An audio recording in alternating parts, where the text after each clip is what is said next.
When we start saying we want to be presence-oriented people, it's helpful to distinguish between the fact that God is everywhere in his omnipresence, but that God manifests his presence. And so when you start talking about, we're going to host prayer rooms with the presence of God and establish churches and do 10 events and do burns, and we're going to host the presence of God. Some people go, "What? I've got the presence of God with me right now. He's everywhere. We don't need to do that," right?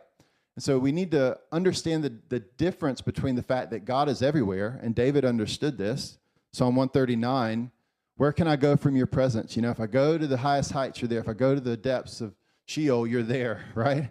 There's a sense in which God's in everything, but there's another sense in which God manifests his presence among us when we gather together, and especially as we gather together to worship and to pray.